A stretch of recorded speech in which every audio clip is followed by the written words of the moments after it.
Naquele tempo, alguém do meio da multidão disse a Jesus: Mestre, dize ao meu irmão que reparta a herança comigo.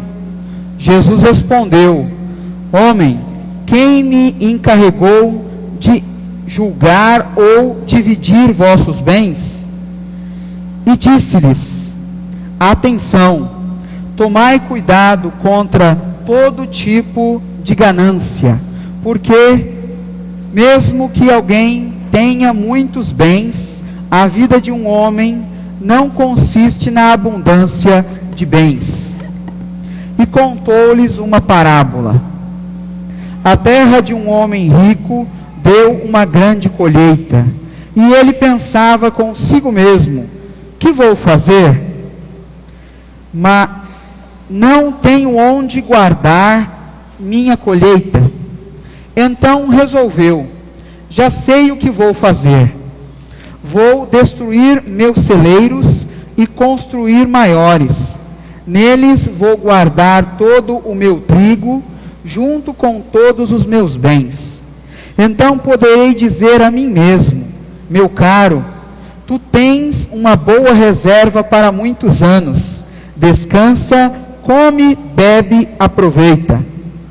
Mas Deus lhe disse: louco, ainda nesta noite pedirão de volta a tua vida. E para quem ficarás o que tu acumulastes? Assim acontece com quem ajunta tesouros para si mesmo, mas não é rico diante de Deus. Palavra da salvação. Glória a vós, Senhor. Aleluia, aleluia, aleluia.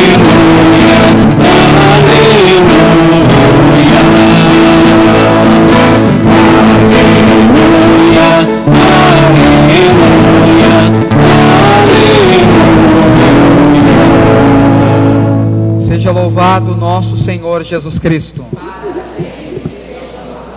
Podemos assentar, irmãos e irmãs. Celebrando nesta segunda-feira, dentro da 29ª semana do tempo comum, a liturgia da palavra nos chama a atenção. Qual é o grande valor que há na vida do homem e da mulher? O que possui e que pode ser tirado, ou aquilo que ele é diante de Deus? É nessa perspectiva, neste olhar, que a liturgia também nos pergunta, comparando a nossa vida à vida de Abraão. O apóstolo Paulo, na sua carta aos Romanos, compara os cristãos a Abraão. É claro que cada um de nós, muito diferente de Abraão, na sua condição humana, mas na mesma fé, nós somos convidados a responder como Abraão respondeu a Deus. É sabido que Abraão viveu num tempo diferente, onde as coisas eram diferentes. Não tinha o que nós temos hoje. Ele provavelmente é ali do ano de 1900 antes de Cristo. Mas entenda, a atitude é que nós devemos imitar. Eu costumo dizer que os problemas são sempre os mesmos. O que muda é a resposta. Próximo final de semana nós teremos a atividade aí acadêmica, escolar, do Enem. Muitos dos nossos jovens, filhos, sobrinhos, netos, estarão prestando este exame. E aí vocês podem ter certeza, as perguntas são as mesmas, em várias categorias, mas é a resposta que qualifica alguém ou não. Também diante da vida, é a forma como nós respondemos aos problemas, que faz de nós mais cristãos ou menos cristãos. É possível isso, padre? Ser mais cristão ou ser menos cristão? É claro que é possível. Quando nas minhas atitudes eu não respondo como Cristo. Quando nas minhas escolhas, eu não escolho como Cristo. Sem dúvida eu sou menos cristão por isso. E é a isto que São Paulo está nos convidando, queridos irmãos, presentes aqui na Matriz Imaculada. E você, querido internauta, que une o teu coração conosco nessa liturgia, é esta atitude que nós precisamos ter diante da vida. Nós não podemos passar pela vida sem entender que o maior bem, a maior riqueza do homem e da mulher, não é as coisas, mas é a sua dignidade. E dignidade, meus irmãos, nós conquistamos com ações. Quanto mais eu ajo bem, mais digno de Cristo eu me torno. Veja, não é que algum de nós mereça ser de Cristo, mas nós precisamos corresponder com o mínimo. E Abraão é o exemplo do mínimo. Não que ele tenha vivido o mínimo, não, ele viveu grandiosamente. Ele abandonou a sua terra, os seus pais, e foi atrás de uma promessa, a promessa que ele alcançou pela fé. E Paulo nos diz, Abraão exultou. E Jesus no Evangelho segundo São João, também diz que Abraão exultou quando viu o dia de Jesus. Só você ir lá, Evangelho de João, capítulo 12, o Messias e Abraão, está lá. Jesus diz aos fariseus, eles diziam para Jesus, nós somos filhos de Abraão. Jesus falou, se vocês são filhos de Abraão, então pratiquem as obras de Abraão. E qual é a obra de Abraão? Crer em Deus. É o mínimo que Paulo está pedindo de nós nessa noite, que nós creiamos em Deus, e que nós vivamos como quem o crê, que nós não sejamos acometidos da ganância, que nós não sejamos acometidos das ilusões da riqueza, porque este foi o que condenou o homem desta parábola. Por isso Deus disse a ele, louco, porque quem coloca a sua vida nos bens é louco, porque é a mesma coisa que comprar terreno na lua, é comprar uma coisa que nunca vai ser sua, porque a lua é patrimônio da humanidade, e está a milhões de quilômetros de você. É uma insensatez. Quem coloca a vida nos bens é um louco, porque os bens lhe podem ser tirados. Eu me recordo aí há pouco tempo, no ano 2000, no ano de 2010, um milionário alemão, que numa noite perdeu 2 bilhões de dólares, e matou-se. Óbvio que o patrimônio dele era muito maior do que 2 milhões, 2 bilhões. Ele tinha mais, mas porque ele perdeu 2 bilhões, ele se matou. Veja que loucura é isso, porque o dinheiro pode ser recuperado, claro que pode. Os bens podem ser adquiridos, mas podem ser perdidos. Agora, a vida é o bem maior. Eu não conheço nenhum morto rico. Vocês conhecem algum? Não conheço. É verdade que eu conheço muitos pobres vivos, mas morto rico eu nunca vi. Porque a partir do momento que a pessoa morre, ela perde direito a tudo que ela tem. E aí, se ela não morreu pela fé em Cristo, ela perde direito até a vida eterna. Entende? Se você não tem fé em Deus, você não tem direito à vida eterna. E não é porque Deus é mau, não. É porque você não quer.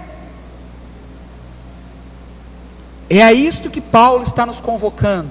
Que nós sejamos como Abraão, que abandonemos as coisas desse mundo em busca da promessa que Deus nos faz.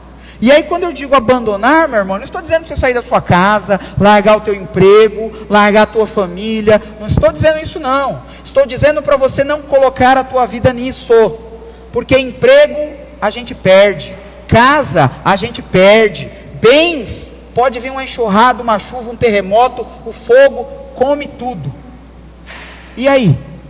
Mas a vida é um bem que precisa ser valorizado, porque tendo vida, a gente consegue correr atrás do prejuízo. E cuidando bem desta vida, você lucra a vida eterna, pela fé na promessa que Jesus nos faz. Ele prometeu: quem crê em mim, ainda que morra, viverá, e todo que crer em mim não morrerá jamais. Esta é a obra que nós precisamos manifestar, a fé em Jesus. Por isso Jesus diz a este homem que diz a ele: Senhor, manda meu irmão repartir a herança comigo. Jesus chama a atenção. Isso não é importante. A verdadeira herança é a vida eterna. Do que adianta um homem ganhar o mundo inteiro se perde a vida? É para isto que nós estamos sendo chamados hoje. Há algo muito maior do que dinheiro, do que ouro, do que prata. Aliás, o Papa bem nos recordava, citando o apóstolo São Pedro, na porta do templo, diante daquele paralítico: eu não tenho ouro nem prata, disse São Pedro, mas o que eu tenho eu te dou. Em nome de Jesus, o Nazareno, fica de pé. O que é que Pedro deu àquele homem? O que é que ele tinha? Fé no nome de Jesus. Foi isso que Pedro concedeu àquele homem.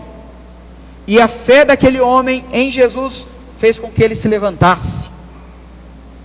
O Papa nos disse algo semelhante: eu não tenho ouro nem prata, mas o que eu tenho de mais precioso eu trouxe para vocês: Jesus. É para esta realidade da fé que hoje a liturgia bate ao nosso coração. Desperta tu que dormes. Não creia nas ilusões dessa vida, mas creia na verdade que Cristo veio revelar: a vida eterna para aqueles que nele esperam e creem. Louvado seja nosso Senhor Jesus Cristo. Elevemos o nosso coração em prece a Deus, para alcançarmos a riqueza da graça que Ele nos promete, e lhe peçamos com o coração humilde, que Ele nos socorra em nossas pobrezas e fraquezas.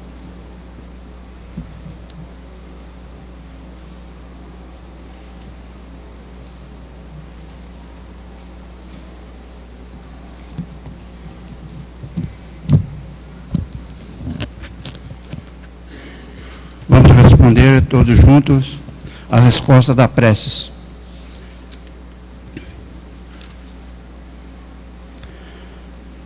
Senhor, escutai nossa prece.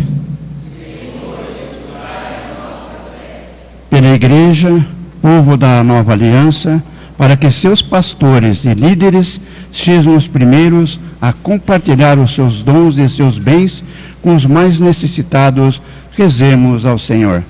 Senhor, escutai nossa prece. Pelos líderes cristãos, leigos que atuam na política, para que sejam iluminados e fortalecidos em seus propósitos de promover uma sociedade mais igualitária, rezemos ao Senhor.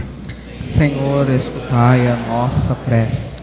Pelos operários assalariados, aposentados, que se acham injustificados pelo sistema de remuneração, para que se unam mais na luta para os seus direitos e sejam mais respeitados, rezemos ao Senhor. Senhor, escutai a nossa prece. Pelos mais favorecidos, para que aprendam a partilhar pelos menos favorecidos, para que não se cansem de lutar, rezemos ao Senhor. Senhor, escutai a nossa prece. E no silêncio do coração, meu irmão, minha irmã, eleve com fé e confiança a sua prece, a sua intenção. Queremos rezar por todos nós, batizados e batizadas, para que a fé que recebemos no batismo cresça e produza frutos para a vida eterna em favor de toda a humanidade. Rezamos ainda por todas as intenções mencionadas no início desta Eucaristia e queremos sufragar pelo primeiro dia de falecimento de Josefina Parmegiani, pelo terceiro dia de falecimento de José Alves de Brito, pelo 7º dia de falecimento de Petrolina Oliveira da Silva, primeiro mês de falecimento de Raimunda Antônia de Abreu, e pelo primeiro ano de falecimento de Cláudio Divino da Silva. Que o Senhor nosso Deus acolha estes nossos irmãos e irmãs falecidos e lhes conceda que, tendo participado da morte de Cristo pelo batismo, participe igualmente da sua ressurreição. Rezemos ao Senhor. Ouvi, ó Pai de bondade, as preces da vossa igreja, que com fé eleva as suas intenções, e atendei-nos, por Cristo nosso Senhor.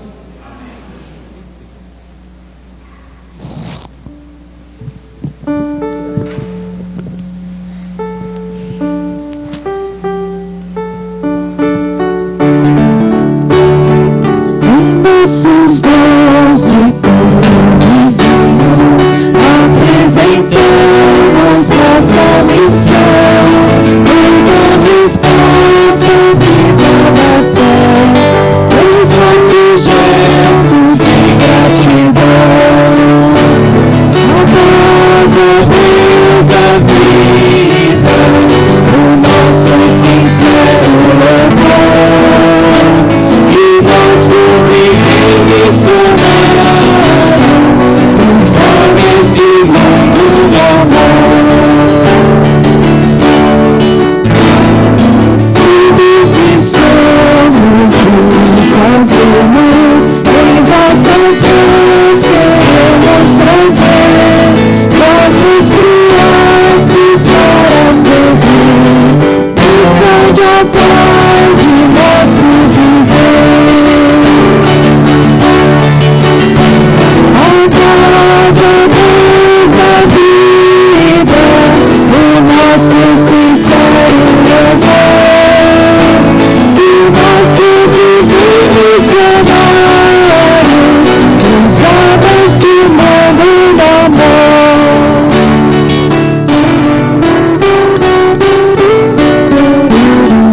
Em nossos olhos o teu dia, apresentamos nossa missão, pois a resposta viva da fé, pois nosso gesto de gratidão.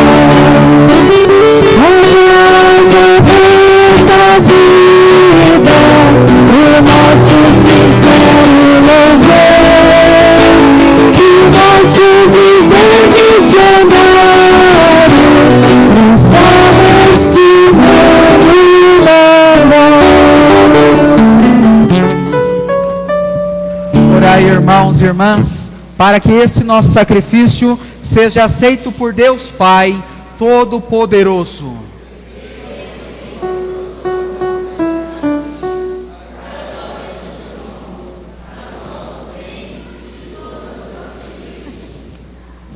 Dai-nos, ó Deus, usar os dons, servindo-vos com liberdade, para que, purificados pela vossa graça, sejamos renovados pelos mistérios que celebramos em vossa honra. Por Cristo nosso Senhor. O Senhor esteja convosco. Ele está no meio de nós. Corações ao alto. O nosso coração está em Deus. Demos graças ao Senhor nosso Deus. É nosso dever e nossa salvação. Na verdade é justo e necessário, é nosso dever e salvação, dar-vos graças sempre e em todo lugar, Senhor Pai Santo, Deus eterno e todo-poderoso, por Cristo Senhor nosso. Ele é a vossa palavra viva pela qual tudo criastes. Ele é o nosso Salvador e Redentor, verdadeiro homem concebido do Espírito Santo, e nascido da Virgem Maria. Ele, para cumprir a vossa vontade e reunir um povo santo em vosso louvor, estendeu os braços na hora da sua paixão, a fim de vencer a morte e manifestar a ressurreição. Por ele os anjos celebram a vossa grandeza, os santos proclamam a vossa glória. Concedei-nos também a nós associarmos a seus louvores, cantando a uma só voz.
Na verdade, ó Pai, vós sois santo e fonte de toda a santidade. Santificai, pois, estas oferendas, derramando sobre elas o vosso Espírito, a fim de que se tornem para nós o corpo e o sangue de Jesus Cristo, vosso Filho e Senhor nosso.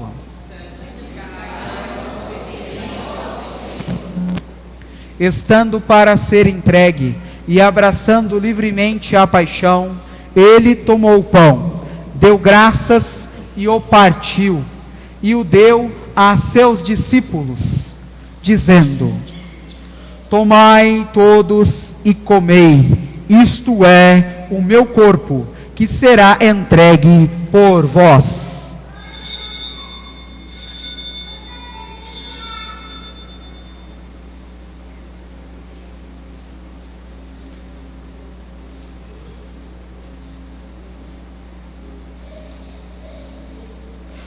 Do mesmo modo, ao fim da ceia, ele tomou o cálice em suas mãos, deu graças novamente e o deu a seus discípulos, dizendo: tomai todos e bebei, este é o cálice do meu sangue, o sangue da nova e eterna aliança, que será derramado por vós e por todos, para a remissão dos pecados. Fazei isto em memória de mim.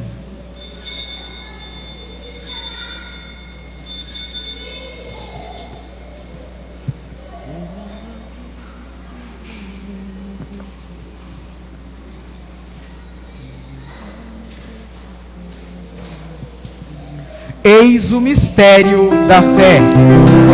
Todas as vezes que comemos deste pão